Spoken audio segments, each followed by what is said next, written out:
Hello again. Here we are with chapter 16, the final chapter in the book and in the class. Excuse me. And we're going to talk about consumer and marketing misbehavior. So essentially misbehavior on both sides of the equation. So we have some learning outcomes. Understand the consumer misbehavior phenomenon and how it affects the exchange process, so how it affects how people buy things. Distinguish between consumer misbehavior and consumer problem behavior. So they're two different things. We're going to look at that. Discuss marketing ethics and how marketing ethics guide the development of marketing programs. Comprehend the role of corporate social responsibility in the field of marketing, which is very important and something that people are really focused on these days. Understand the various forms of regulation that affect marketing practice, and comprehend the major areas of criticism to which marketers are subjected.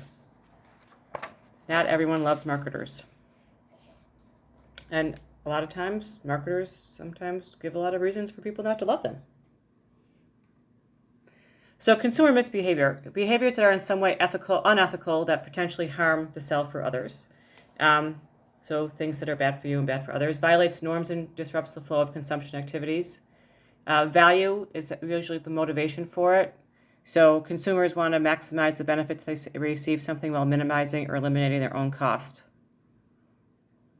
We'll talk a little bit more about that. Moral beliefs are beliefs about the perceived ethicality or morality of behavior. So how ethical or how moral are certain things that people do. Moral equity, beliefs regarding an act's fairness or justness. So is it fair or is it just what happened? Beliefs about contractualism, beliefs about the violation of written or unwritten laws. So you talked about contracts in Business Law 1. Relativism is how things, acceptability of an act, beliefs about the social acceptability of an act and culture. So how socially acceptable is are certain things, like returning things or that kind of thing. That what's acceptable in one culture might not be acceptable in others. So there are essentially two different ways to evaluate ethics. One is to look at it in terms of which is right and what's right and what's wrong. And another way is to look at whether it's good or bad.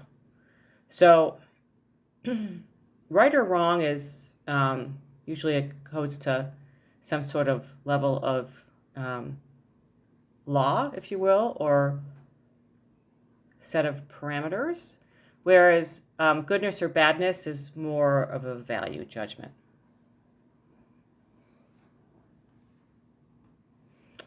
So we look at we looked at the three different types of moral beliefs, and then how do you evaluate it, and then how will it manifest in consumer behavior or misbehavior. So how is it, what motivates misbehavior? So for the consumer, it might be that some sort of unfilled aspiration, they view themselves in some way, they want to aspire to something, they're seeking a thrill, they don't have any kind of moral compass, they can't, they have odd associations of things, pathological socialization, some sort of like psychological or cognitive impact of how they think and process things, provocative situational factors, things that really, for lack of a better term, seduce people into doing things, and opportunity. So on the one hand, we'll look at consumer misbehavior and then problem behavior. So consumer misbehavior, things like shoplifting, cyberbullying, hacking, computer attacks, fraud, abusive consumer behavior, abusing the customer, illegitimate complaining, just to kind of get something for free or cause trouble for someone, using a product improperly, aggressive driving, cell phone use while driving, that kind of thing. Product misuse can also be, there's all sorts of different things you can talk about with product misuse. Now, consumer problem behavior, compulsive buying, compulsive shopping, eating disorders, binge drinking, problem gambling, drug abuse. These are all things that impact the positivity of the outcome, not just for the person, but for society. So, binge eating disorder, for example, it says that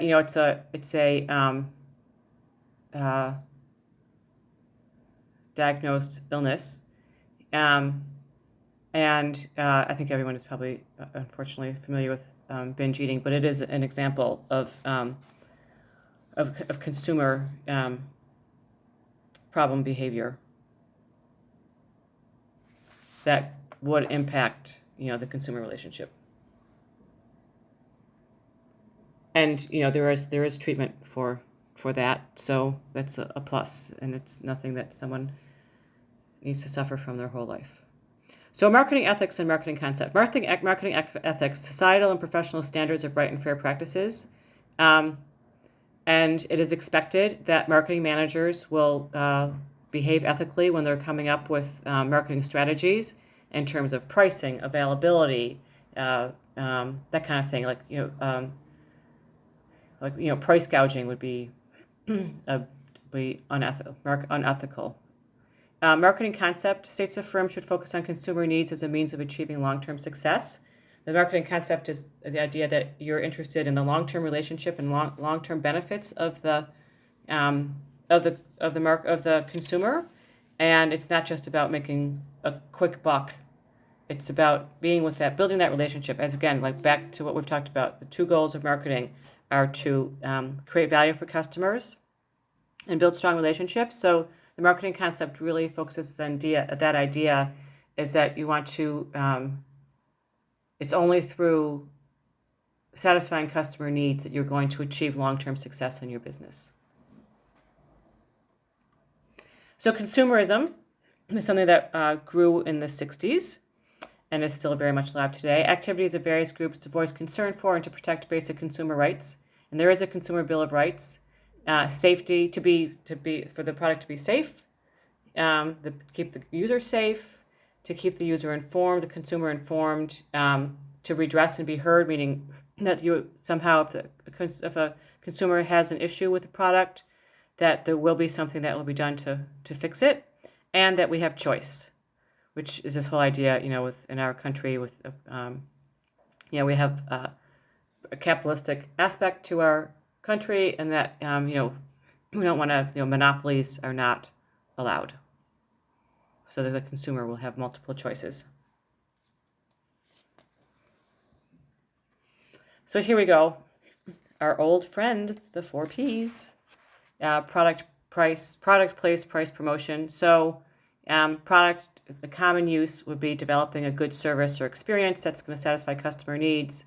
And unethical use, failure to disclose that the product won't function properly without necessary component parts. So you have to spend more money to get the product to work. Place, distribution through various channels.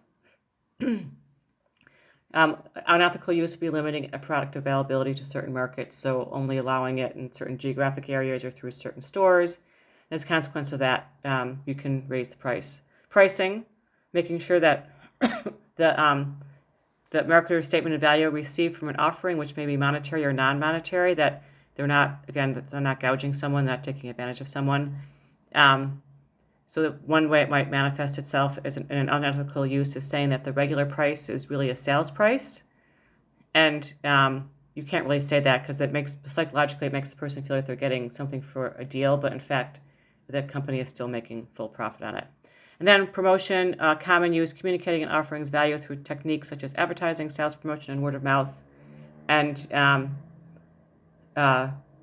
unethical use would be promoting an item, and then when the person goes to buy it, finds out that it's not available, but a more expensive product is. It's traditionally called bait and switch. This is why you'll see, like on Black Friday ads, they'll have these incredible deals. You can get a 55-inch TV for $89, and it'll say on there, limited availability, and there's like one per store. That would be like classic bait and switch if they did not have the disclaimer on the form saying that it's limited availability.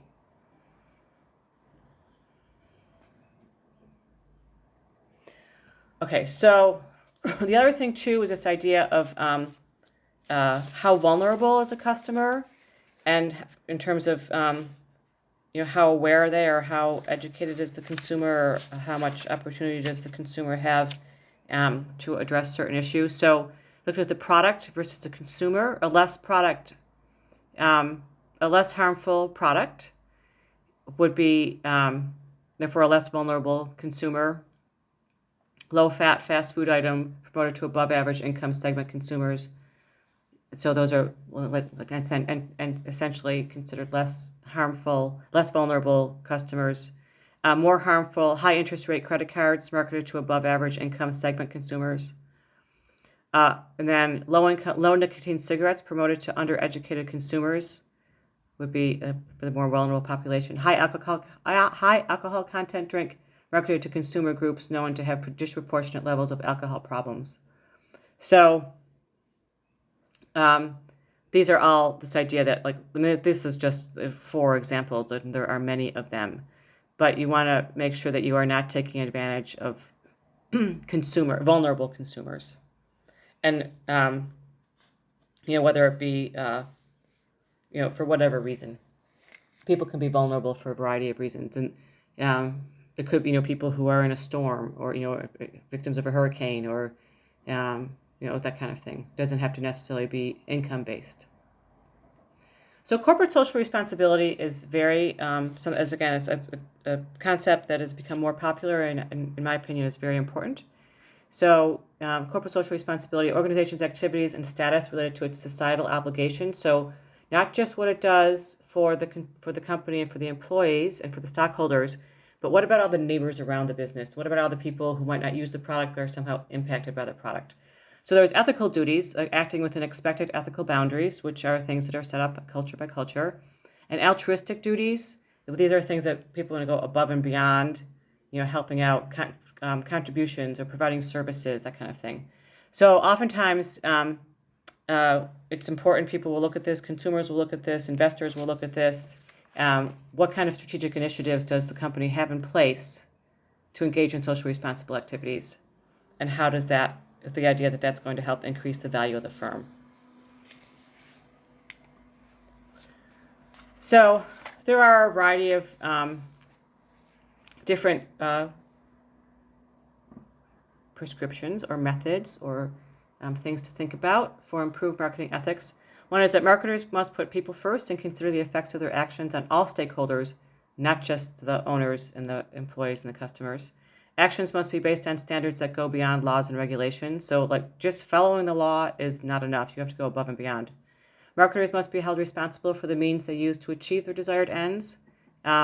Just focusing on profit is not enough. It's just not enough. Marketing organizations should focus on training employees in ethical decision-making, so making sure that when people are on the front line, that they're empowered to make proper decisions and that they're given the opportunity to make ethical decisions, that they're not expected to fulfill some sort of corporate goal that is unethical. Marketing organizations should embrace and disseminate a core set of ethical principles, meaning they should have a set of ethical principles and they should share them with everybody involved in the organization. Decision makers must adopt a stakeholder orientation that leads to an appreciation of how marketing decisions affect all relative parties. So when they think about, again, it's this idea that don't just think about the customer and the profits. You got to think about everybody. And marketing organizations should specify ethical decision-making protocols. So some people have a guide to follow. So there are regulations of marketing activities. I'm sure you're familiar with many of these. They are a variety of federal regulatory. There are a couple of different organizations, federal regulatory agencies, and then also private ones. The Federal Trade Commission, Food and Drug Administration, just to name 2. Groups that monitor marketing activities are the Better Business Bureau and the American Association of Advertising Agencies. There's also the American Marketing Association. There's all sorts of different organizations that regulate marketing activities and all sorts of laws. So you can take a look at these. There are many of them. I'm sure you've been learning about them probably since grammar school in some cases. So Sherman Antitrust Act, Children's Online Privacy Act, Truth in Lending, Fair Packaging and Labeling. Go through and look at those. Family Smoking Prevention and Tobacco Control, Wall Street Reform and Consumer Protection Act of 2010 after the big crash, Cybersecurity Enactment, Drug Quality, all sorts of different things to look at. And all of these things, again, we could spend a lot of time talking about them, but the important thing is to understand that there are pieces of legislation and out there to help protect the consumer. It's part of the consumer movement. So there's a lot of public criticism of marketing, and so we'll talk a little bit about that. It's just a way to kind of help you think about marketing and some of the things that you've learned in this class, and then also in marketing in general, and think about, next time when you're out shopping. Deceptive advertising, message that omits information that's important in influencing a consumer's buying behavior. So it could be the quality of the product, the length of the use of the product, availability of the product. So, they're misleading. So deceptive advertising. Issues arising with marketing to children, whether or not it's right to market to children, because your children's, their brains are not fully developed, and will they completely understand, that you want to make sure that there's appropriate interpretations. Children might not necessarily be able to understand an ad. So there are rules about that as well. Rules and laws about that as well. When you can advertise to children, what you can advertise to children. So other public criticisms of marketing, in terms of adding to children, quantity of marketing messages that limits that, protection of privacy and safety online for children, to make sure that don't discount the effect of violent advertisements on children. That marketing and consumption of a product can lead to pollution. We certainly see that with all the consumerism and, people, the one big thing, and for those of you who were in my marketing 1 class, we talked a lot about fast fashion and, dumping of products in landfills and that kind of thing. Planned obsolescence is really pretty bad. Planned obsolescence, you see this with so many different electronic items that they know that, the life of the cell phone is only going to be, 2 years, and yet they could build it to last longer, but they don't. Or knowing that they can put in, like one example would be, when you buy a cell phone and they change the cords every time you get a new phone. Like, I always have an Apple phone, but then the cords keep on changing for the phone, the charging cord. Well, if you kept the charging cord, there wouldn't be as many, cords to throw away. All sorts of different things. All sorts of examples of planned obsolescence. That's very much of a late 20th century concept. Price gouging, again, we talked about that a little bit. Active charging higher than reasonable price for a good, particularly when people are in dire straits for it. So, as I said, during a storm, raising the price of certain medicines during flu season or cold season, that kind of thing. Taking advantage if there's, taking advantage of price gouging. You see it when they, for example, during a hurricane, they'll be charging, $15 for a case of water or something like that. Okay, manipulative sales tactics is basically taking, when there's face-to-face sales, or even, it could even be online sales, making people believe that they're getting something they're not, or forcing someone into buying something, almost like tricking someone into buying something before they even know that they are buying it. So stealth marketing, marketing products when they don't even realize they're being targeted by marketing messages. So we see this a little bit when we talked about this whole idea of like Madison and Vine with product placement and that kind of thing. We consider it stealth marketing. Product liability, again, also how responsible do organizations feel about a product that is defective? And that's something that, again, you want to make sure that if you are the marketer, that you are selling a product that is safe and that people are safe to use. It's not going to cause injury. So in summary, hang on.